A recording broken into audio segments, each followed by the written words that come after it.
We're going. Woohoo! We are on. Hi, folks. Okay, so this is going to be a little bit different.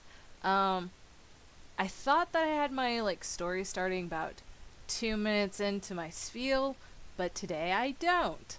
Also, I wanted to apologize to everyone about yesterday. I am so sorry that I was not able to do a live stream.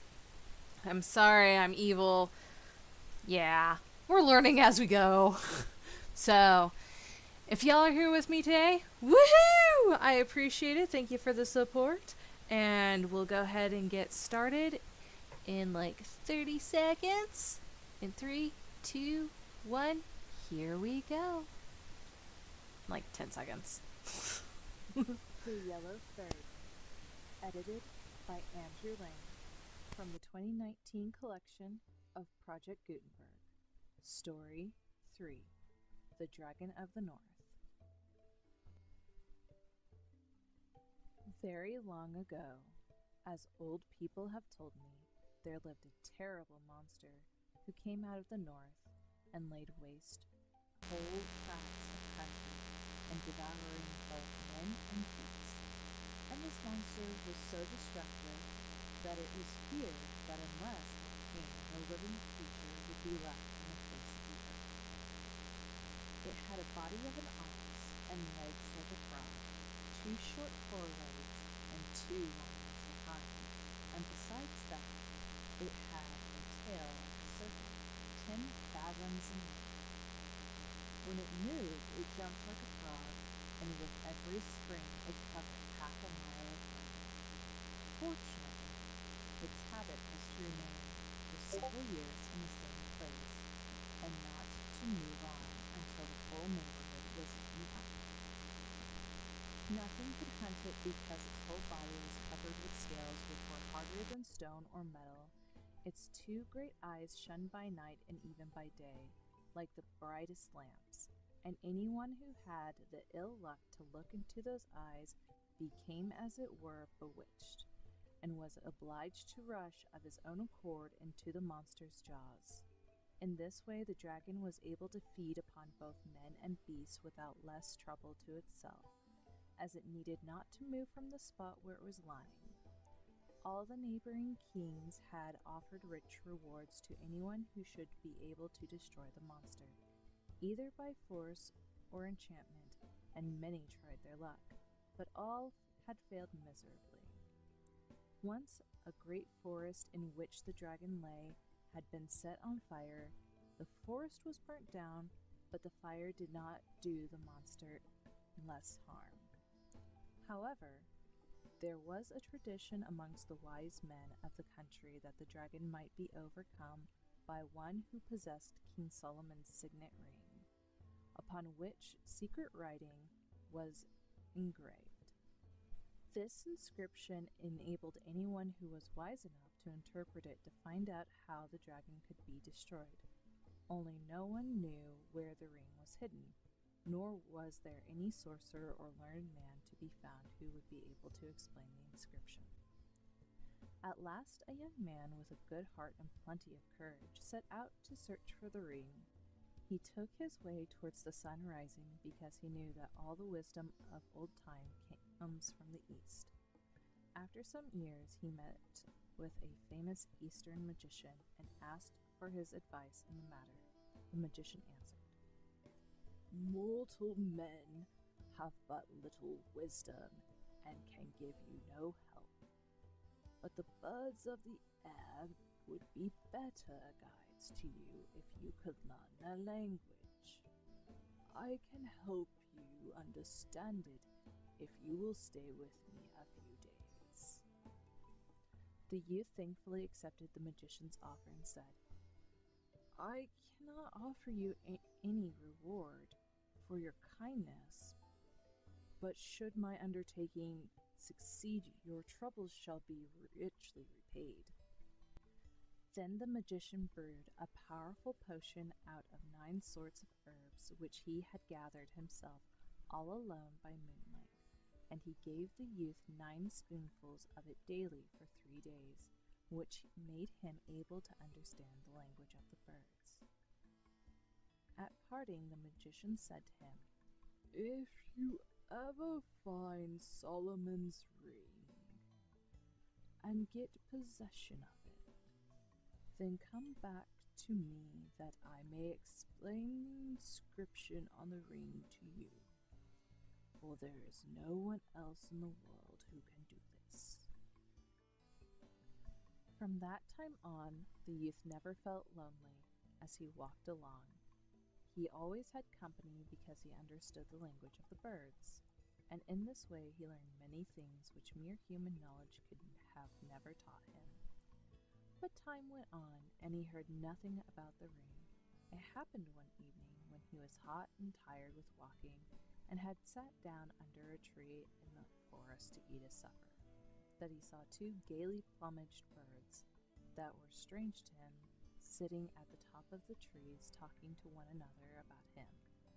The first bird said, "I know that wandering fool under this tree there, who has come so far without finding what he seeks. He is trying to find King Solomon's lost ring."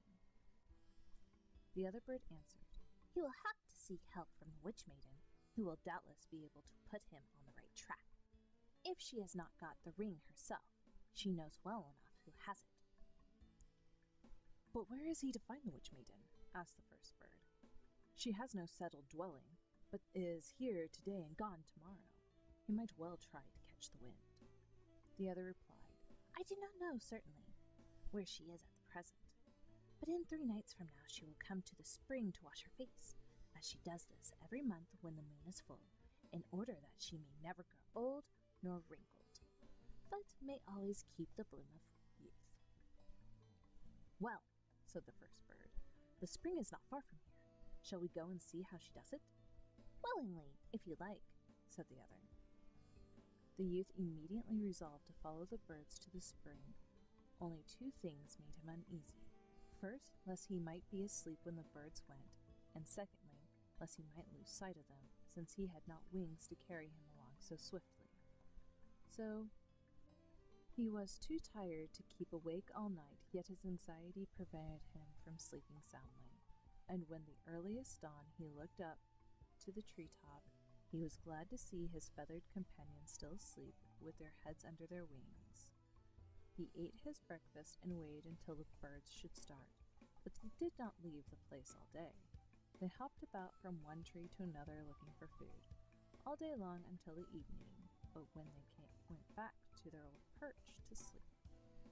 The next day the same thing happened, but on the 3rd morning one bird said to the other, "Today we must go to the spring to see the witch maiden wash her face." They remained on the tree till noon, then they flew away and went towards the south. The young man's heart beat with anxiety lest he should lose sight of his guides, but he managed to keep the birds in view until again perched upon a tree. The young man ran after them until he was quite exhausted and out of breath, and after 3 short rests, the birds at length reached a small open space in the forest, on the edge of which they placed themselves the top of a high tree. When the youth had overtaken them, he saw that there was a clear spring in the middle of the space. He sat down at the foot of the tree upon which the birds were perched, and listened attentively to what they were saying to each other. "The sun is not down yet," said the first bird. "We must wait a while till the moon rises and the maiden comes to the spring. Do you think that she will see the young man sitting on the tree? Nothing is likely to escape her eyes, certainly not a young man," said the other bird. "Will the youth have the sense not to let himself be caught in her toils?" "We will wait," said the first bird, "and see how they get on together." The evening light had quite faded, and the full moon was already shining upon the forest when the young man heard a slight rustling sound. After a few moments, there came out of the forest a maiden, gliding over the grass so lightly that her feet seemed scarcely to touch the ground, and stood beside the spring. The youth could not turn away his eyes from the maiden, for he had never in his life seen a woman so beautiful. Without seeming to notice anything, she went to the spring, looked up to the full moon, then knelt down and bathed her face 9 times. then looked up to the moon again and walked 9 times around the well. As she walked, she sang this song.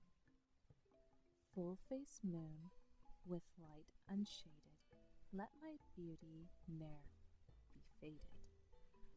Never let my cheeks grow pale, while the moon is waning nightly. May the maiden bloom more brightly. May her freshness never fail.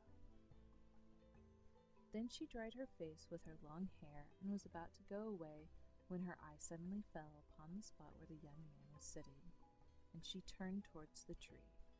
The youth rose and stood waiting. Then the maiden said, "You ought to have a heavy punishment because you have presumed to watch my secret doings in the moonlight. But I will forgive you this time, because you are a stranger and knew no better. But you must tell me truly who you are and how you came to this place, where no mortal has ever set foot before." The youth answered humbly, "Forgive me, beautiful maiden, if I have unintentionally offended you. I chanced to come here after long wandering, and found a good place to sleep under this tree. At your coming I did not know what to do, but stayed where I was, because I thought my silent watching could not offend you." The maiden answered kindly, "Come, spend this night with us. You will sleep better on a pillow than on damp moss." The youth hesitated, but presently he heard the birds saying from the tops of the trees, "Go where she calls you, but take care to give no blood, or you will sell your soul." So the youth went with her, and soon they reached a beautiful garden where stood a splendid house, which glittered in the moonlight as if it were built out of gold and silver. When the youth entered, he found many splendid chambers, each one finer than the last. Hundreds of tapers burnt upon golden candlesticks, and shed a light like the brightest day. At length they reached a chamber where a table was spread with the most costly dishes. At the table were placed 2 chairs, one of silver, the other of gold. The maiden seated herself upon the golden chair and offered the silver one to her companion. They were served by the maidens dressed in white, whose feet made no sounds as they moved about, and not a word was spoken during the meal. Afterwards, the youth and the witch maiden conversed pleasantly together until a woman dressed in red came in to remind them it was bedtime. The youth was now shown into another room containing a silken bed with down cushions, where he slept delightedly, but he seemed to hear a voice near his bed which repeated to him, "Remember to give no blood." The next morning, the maiden asked him whether he would not like to stay with her always in this beautiful place, and as he did not answer immediately, she continued, "You see, I have always remained young and beautiful, and I am under no one's orders, but can do just what I like. So I have never thought of marrying before. But from the moment I saw you, I took a fancy to you. So if you agree, we might be married and might live together like princes, because I have great riches." The youth could not but be tempted with the beautiful maiden's offer, but he remembered how the birds had called her the witch, and their warnings always sounded in his ears. Therefore he answered cautiously, "Do not be angry, dear maiden, if I do not decide immediately on this important matter. Give me a few days to consider before we come to an understanding." "Why not?" answered the maiden. "Take some weeks to consider if you like, and take counsel with your own heart." And to make the time pass pleasantly, she took the youth over every part of her beautiful dwelling, and showed him all her splendid treasures. But these treasures were all produced by enchantment, for the maiden could make anything she wished to appear by the help of King Solomon's signet ring. Only none of these things remained fixed. They passed away like the wind without leaving a trace behind. But the youth did not know this. He thought they were all real. One day, the maiden took him into a secret chamber where a little gold box was standing on a silver table. Pointing to the box, she said, "Here is my greatest treasure, whose like is not to be found in the whole world. It is a precious gold ring. When you marry me, I will give you this ring as a marriage gift, and it will make you the happiest mortal of men. But in order that our love may last forever, you must give for the ring 3 drops of red blood from the little finger of your left hand." When the youth heard these words, a cold shudder ran over him, for he remembered that his soul was at stake. He was cunning enough, however, to conceal his feelings and to make no direct answer, but he only asked the maiden, as if carelessly, what was remarkable about the ring. She answered, "No mortal is entirely able to understand the power of this ring, because no one thoroughly understands the secret signs engraved upon it. But even with my half-knowledge, I can work great wonders. If I put the ring upon my little finger of my left hand, then I can fly like a bird through the air wherever I wish to go. If I put it on the 3rd finger of my left hand, I am invisible, and I can see everything that passes around me, though no one can see me. If I place the ring upon the middle finger of my left hand, then neither fire nor water nor any sharp weapon can hurt me. If I put it on the 4th finger of my left hand, then I can, with its help, produce whatever I wish. I can in a single moment build houses or anything I desire. Finally, as long as I wear the ring on the thumb of my left hand, that hand is so strong that it can break down rocks and walls. Besides these, the ring has other secret signs, which, as I said, no one can understand. No doubt it contains secrets of great importance.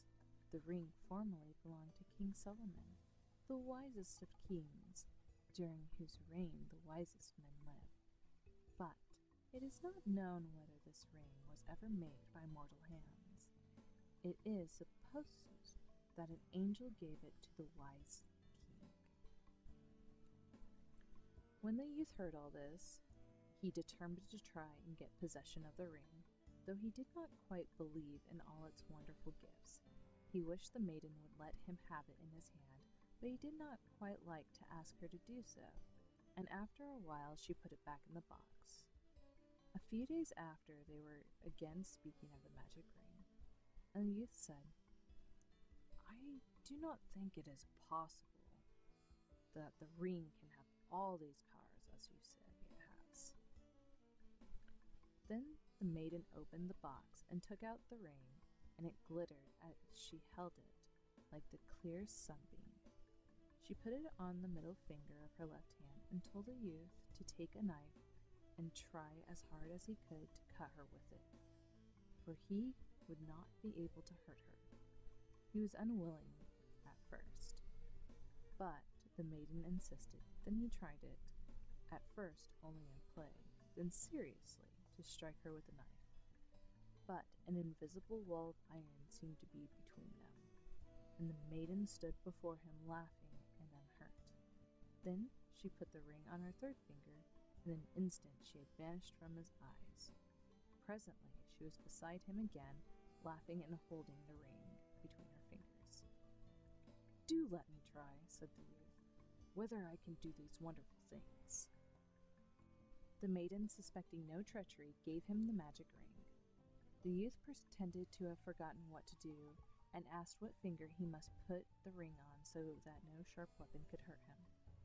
"Oh, the middle finger of your left hand," the maiden answered, laughing. She took the knife and tried to strike the youth, and even he tried to cut himself with it, but found it impossible. Then he asked the maiden to show him how to split stones, and rocks with the help of the ring.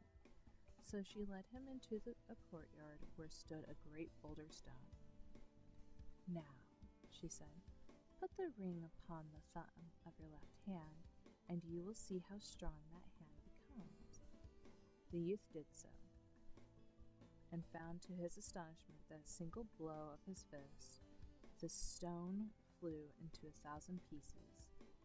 Then the youth bethought that he who does not use his luck when he has it is a fool, and that this was a chance which once lost might never return. So while they stood laughing at the shattered stone, he placed the ring as if in play upon his third finger of his left hand. "Now," said the maiden, "you are invisible to me until you take the ring off again." But the youth had no mind to do that. On the contrary, he went further off, then put the ring on his little finger of his left hand, and soared into the air like a bird. When the maiden saw him flying away, she thought at first that he was still in play, and cried, "Come back, friend, for now you see I have told you the truth." But the young man never came back. Then the maiden saw that she was deceived, and bitterly repented that she ever trusted him with the ring. The young man never halted in his flight until he reached the dwelling of the wise magician who had taught him the speech of the birds. The magician was delighted to find that his search had been successful, and at once set to work to interpret the secret signs engraved upon the ring. But it took him 7 weeks to make them out clearly. Then he gave the youth the following instructions how to overcome the Dragon of the North. "You must have an iron horse cast, which must have little wheels under each foot. You must also be armed with a spear 2 fathoms long, which you will be able to wield by means of the magic ring upon your left thumb. The spear must be as thick in the middle as a large tree, and both ends must be sharp. In the middle of the spear you must have 2 strong chains, 10 fathoms in length. As soon as the dragon has made himself fast to the spear, which you must thrust through his jaws, you must quickly from the iron horse and fasten the ends of the chains firmly into the ground with the iron stakes, so that he cannot get away from them. After 2 or 3 days, the monster's strength will be so far exhausted that you will be able to come near him. Then you can put Solomon's ring upon your left thumb and give him the finishing stroke. But keep the ring on your 3rd finger until you have come close to him, so that the monster's eyes cannot see you, else he might strike you dead with his long tail. But when all is done, take care you do not lose the ring, and that no one takes it from you by cunning." The young man thanked the magician for his directions, and promised, should they succeed, to reward him.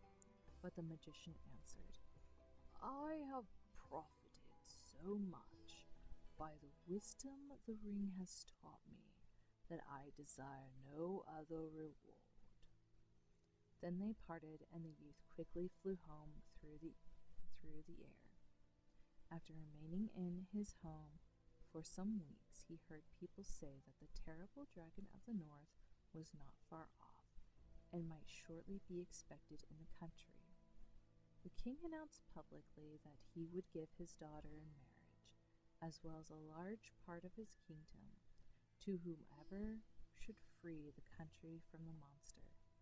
The youth then went to the king and told him that he had good hopes of subduing the dragon, if the king would grant him all he desired for the purpose. The king willingly agreed, and the iron horse, the great spear, and the chains were all prepared as the youth requested. When all was ready, it was found that the iron horse was so heavy that 100 men could not move it from the spot. So the youth found there was nothing for it but to move it with his own strength by means of the magic ring. The dragon was now so near that in a couple of springs he would be over the frontier.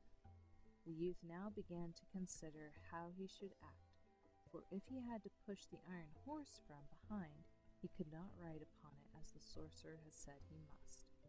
But a raven gave him unexpected advice. Ride upon the horse, and push the spear against the ground, as if you were pushing off a boat from the land. The youth did so, and found that in this way he could easily move forwards. The dragon had his monster's jaws wide open, and all ready for his expected prey. A few paces nearer, the man and the horse would have been swallowed up by them. The youth trembled with horror, and his blood ran cold. Yet he did not lose his courage. But holding the iron spear upright in his hand, he brought it down with all his might through the monster's lower jaw. Then, quick as lightning, he sprang from the horse before the dragon had time to shut his mouth. A fearful clap like thunder, which could be heard for miles around, now warned him that the dragon's jaws had closed upon the spear. When the youth turned around, he saw the point of the spear sticking up high above the dragon's upper jaw, and knew that the other end must be fastened firmly to the ground. But the dragon had got his teeth fixed in the iron horse, which was now useless. The youth now hastened to fasten down the chains to the ground by means of enormous iron pegs, which he had provided. The death struggle of the monster lasted 3 days and 3 nights. In his writhing, he beat his tail so violently against the ground that at 10 miles distance the earth trembled as if with an earthquake. When he at length lost the power to move his tail, the youth, with the help of the ring, took upon a stone which 20 ordinary men could not have moved, and beat the dragon so hard about the head with it that very soon the monster lay lifeless before him. You can fancy how great the rejoicing was when the news spread abroad that the terrible monster was dead. His conqueror was received into the city with as much pomp as if he had been the mightiest of kings. The old king did not need to urge his daughter to marry the slayer of the dragon. He found her already willing to bestow her hand upon this hero, who had done all alone what whole armies had tried to do in vain. In a few days, a magnificent wedding was celebrated, at which the rejoicings lasted 4 whole weeks, for all the neighboring kings had to meet together to thank the man who had freed the world from their common enemy. But everyone forgot, amid the general joy, that they ought to have buried the dragon's monstrous body, for it began now to have such a bad smell that no one could live in the neighborhood. And before long the whole air was poisoned, and a pestilence broke out, which destroyed many hundreds of people. In this distress, the king's son-in-law resolved to seek help once more from the Eastern magician, to whom he at once traveled through the air like a bird by the help of the ring. But there is a proverb which says that ill-gotten gains must never prosper, and the prince found that the stolen ring brought him ill luck after all. The witch maiden had never rested night nor day until she had found out where the ring was. As soon as she had discovered by means of magical arts that the prince was in the form of a bird, was on his way to the Eastern magician, she changed herself into an eagle and watched in the air until the bird she was waiting for came in sight. for she knew him at once by the ring which was hung around his neck by a ribbon. Then the eagle pounced upon the bird. At the moment she seized him in her talons, she tore the ring from his neck before the man in bird's shape had time to prevent her. Then the eagle flew down to earth with her prey, and the two stood. Then the eagle flew down to earth with her prey, and the two stood face to face in human form once more. "Now, villain, you are in my power," cried the witch maiden. "I favored you with my love, and you repaid me with treachery and theft. You stole my most precious jewel from me, and do you expect to live happily as the king's son-in-law? Now the tables are turned. You are in my power, and I will be revenged on you for your crimes." Forgive me," cried the prince. "I know too well how deeply I have wronged you, and I most heartily do repent." The maiden answered, "Your prayers and your repentance come too late. If I were to spare you, everyone would think me a fool. You have doubly wronged me. First you scorned my love, then you stole my ring. You must bear the punishment." With these words she put the ring upon her left thumb, lifted the young man with one hand, and walked away with him under her arm. This time she did not take him to a splendid palace, but to a deep cave in a rock, where there were chains hanging from the wall. The maiden now chained the young man's hands and feet so that he could not escape. Then she said in an angry voice, "Here you shall remain until you die. I will bring you every day enough food to prevent you from dying of hunger, but you need never hope for freedom anymore." With these words she left him. The old king and his daughter waited anxiously for many weeks for the prince's return, but no news arrived of him. The king's daughter often dreamed that her husband was going through some great suffering. Therefore she begged her father to summon all the enchanters and magicians that they might try to find where the prince was and how he could be set free. But the magicians, with all their arts, could find out nothing, except that he was still living and undergoing great suffering, but none could tell where he was to be found. At last a celebrated magician from Finland was brought before the king, who had found out that the king's son-in-law was imprisoned in the east, not by men, but by some more powerful being. The king now sent messengers to the east to look for his son-in-law, and they, by good luck, met the old magician who had interpreted the signs of King Solomon's rings. Thus was possessed of more wisdom than anyone else in the world. The magician soon found out what he wished to know, and pointed out the place where the prince was imprisoned, but said, "He is kept there by enchantment, and cannot be set free without my help. I therefore will go with you myself." So they all set out, guided by birds, and after some days came to the cave where the unfortunate prince had been chained up for nearly 7 years. He recognized the magician immediately, but the old man did not know him. He had grown so thin. However, he undid the chains and by help of magic and took care of the prince until he recovered and became strong enough to travel. When he reached home, he found that the old king had died that morning, so that he was now raised to the throne. And now, after his long suffering, came to prosperity, which lasted to the end of his life. But he never got back the magic ring, nor has it ever been seen by mortal eyes.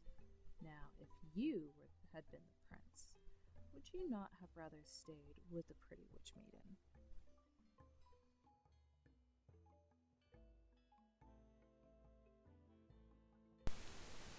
Okie dokie. So that is the story. Hope you enjoyed it. Obviously, I'm doing Solomon's Ring. Woohoo!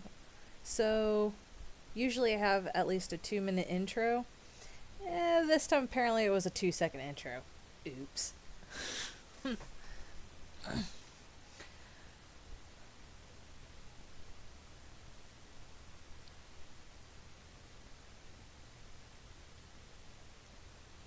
Anyways.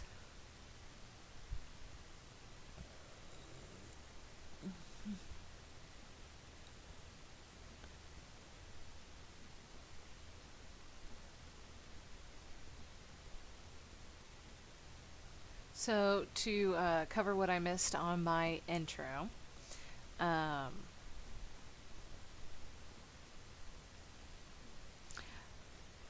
books are the Andrew Ling Yellow Fairy books, and they were written a very, very long time ago. And so, if some of the stuff in there seems a little wonky, my apologies. They were definitely not written for today's audience.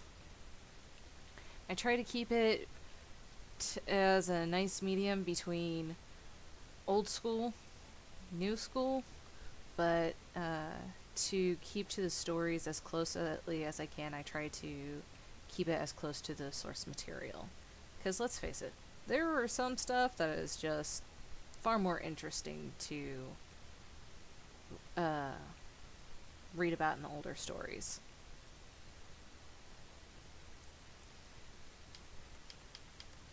The program that I am using is Sketchbook Pro.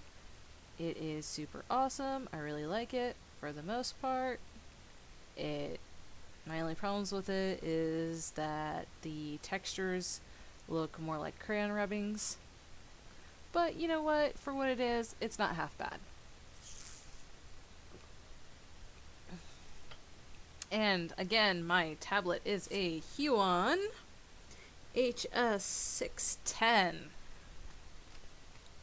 Highly recommend it. Super cheap. Do not have to go and spend an arm and a leg for a Wacom.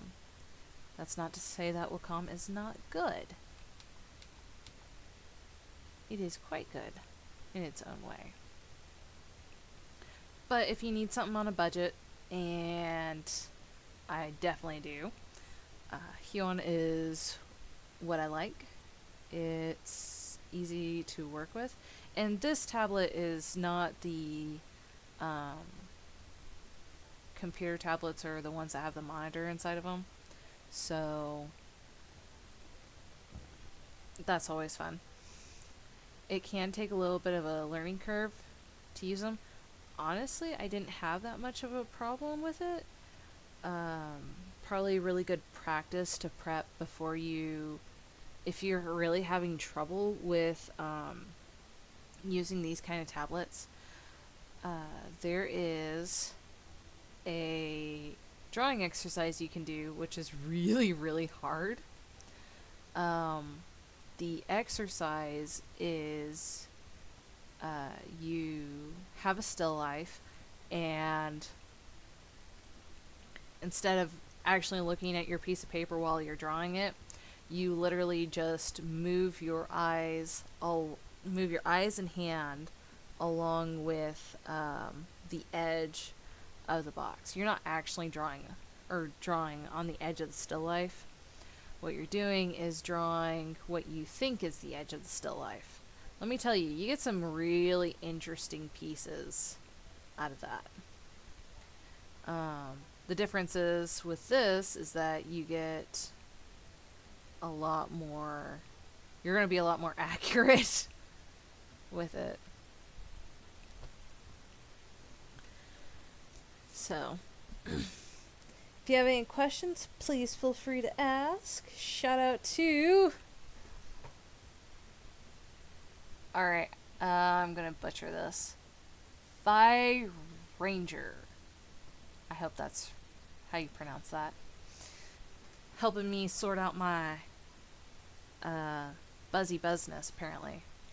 Because I forgot to go and turn off some stuff. Essentially, I forgot to go and mute my mic. Oops.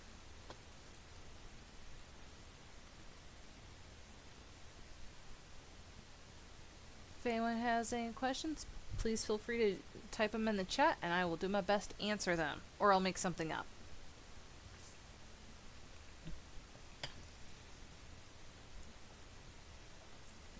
Oh no! How did I do that?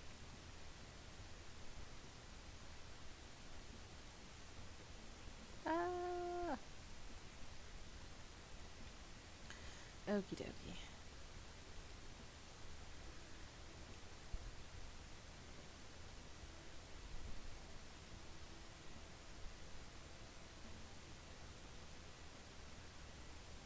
Do, do, do, do, do, do.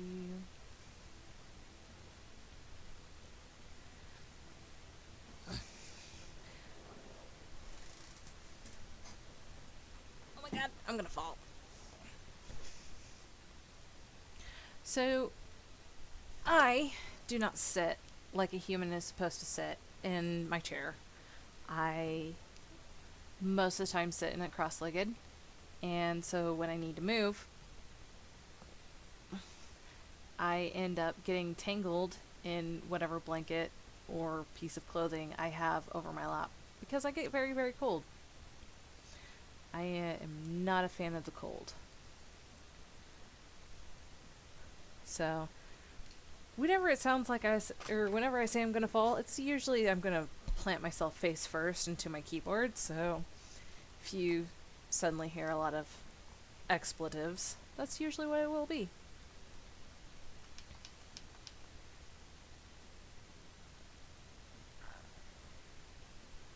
And something really weird is going on with my system. I don't know what's going on, but it's like it wants me to go and type in new titles for my colors. I don't know why. So I have the little, like, each color is assigned a name. Don't know why, but it is. And so apparently right now, whenever I'm selecting colors from my palettes, I don't know why this is there. Whenever I'm selecting colors from my palettes, it's wanting me to go and change the name for some reason.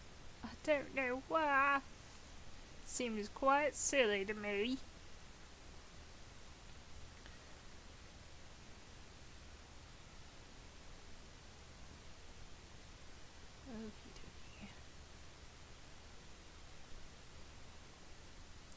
So I am also another reason why I'm a very, very silly human is I didn't go and grab myself any references for rings. This is what happens whenever you don't have a reference. You're sitting here making it up as you go along. It can be done. It's just gonna take a lot more work. But like I said, I'm very, very silly.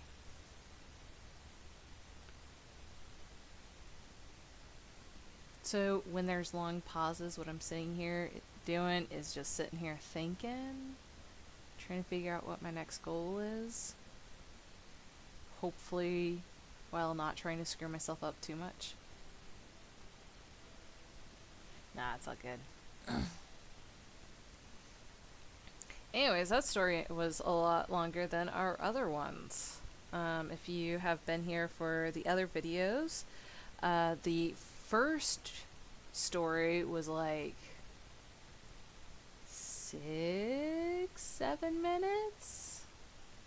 So I did nothing but yak my jaw like what I'm doing now, and the one before this one was like 15 minutes. So half hour's not doing too bad.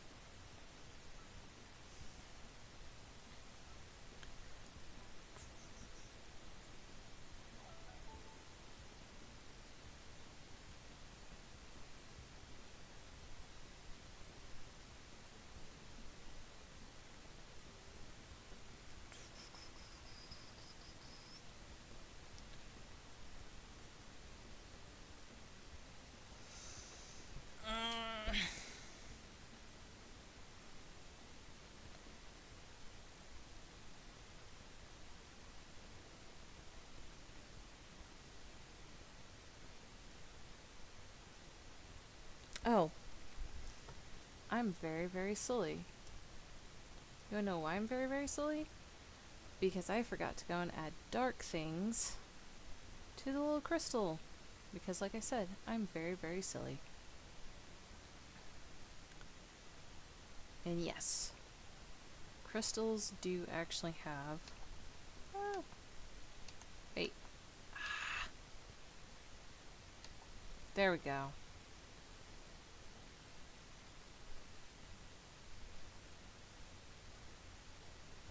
Crystals do actually have dark colors or shadows in them. It's just very, very different as to how they react compared to a lot of other materials that are out there.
Yeah, I'm getting like lots of like, how many people remember Bejeweled?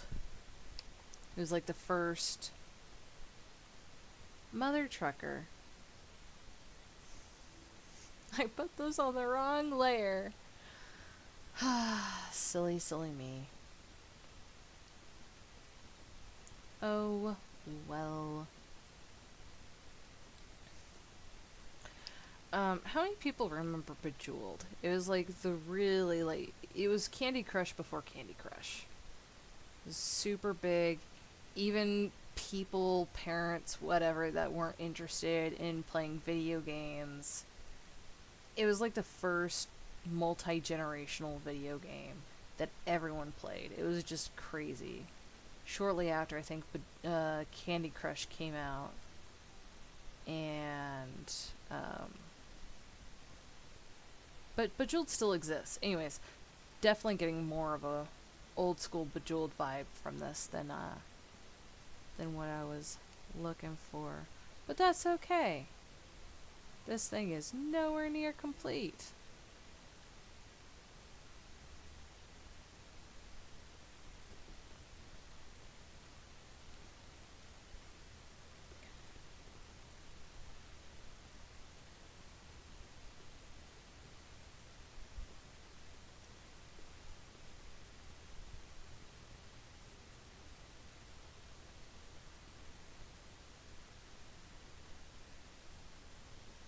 You want to know a really, really good tool for determining how realistic something looks? Has absolutely nothing to do with colors. Like the most convincing photographs, or the most convincing graphite drawings out there that look like black and white photographs, you know, they're black and white. There's no reason why they should look realistic, but they do. Do you want to know why? Has absolutely nothing to do with colors. Has everything to do with edges. Everything that exists has different types of edges. Everyone's really familiar with the sharp edges. That's what this is called. Is this like little line right here is called a sharp edge. And so that's like the edge of a leaf, edge of a paper, edge of water bottles. You know, the edge of one item between one item and another. you know, or two different textures. Well, you've got the sharp edges, and then you have soft edges. Think of them more like fluffy things, you know. They're softer, they're more gradated. You can also think of them like, you know, the RGB, the blending between the two RGBs, or the multicolored RGBs. So if you want to make anything to look realistic, you need a good balance between the two.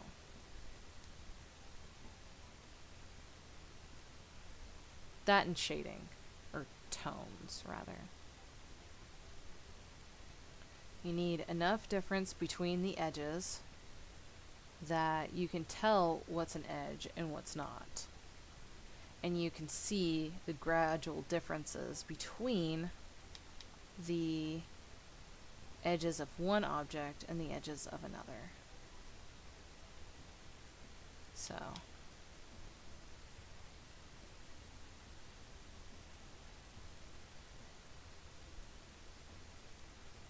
and even though that's a very, very generalized statement about edges, there are lots of different kinds of edges. There's more of the straight edge, or the sharper edge, and then there's more of the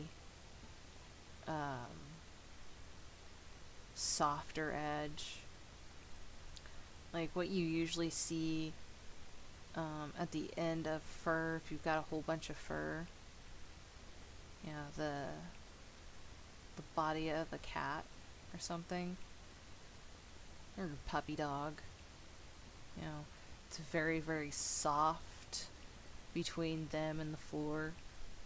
And so you're trying to draw those edges, but at the same time, those edges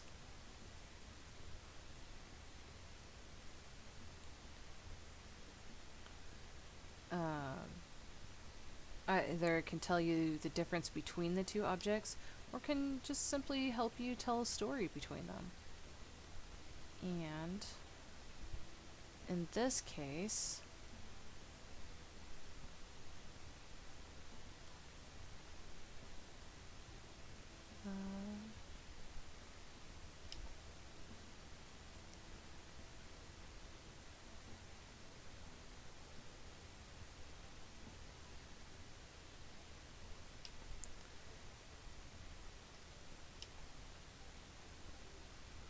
this is just going to the edges between the two.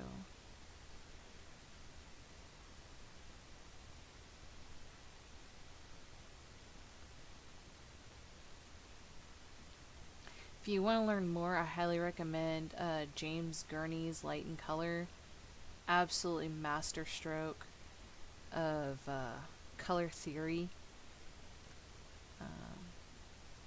By the way, anything I go and promote on here are things that that I use, that I think are really worth it, that I learned a lot from, that I highly recommend, that if you want to get into doing art and creating stuff, or just want to get better for your own personal work, you know, these are things that, when put into practice, they are absolutely phenomenal and will help immensely improve your work. Or improve your work, rather. Improve your work? Yeah, let's go improve your work. Sorry, wrong statement. But, okie dokie, folks.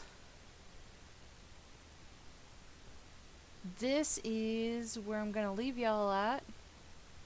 Partially done, as I've been doing.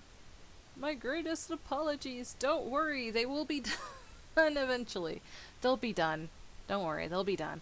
I will be, once I have each one of these done, I will be posting the full video on YouTube. Hopefully that all the ones for this week will be posted next week.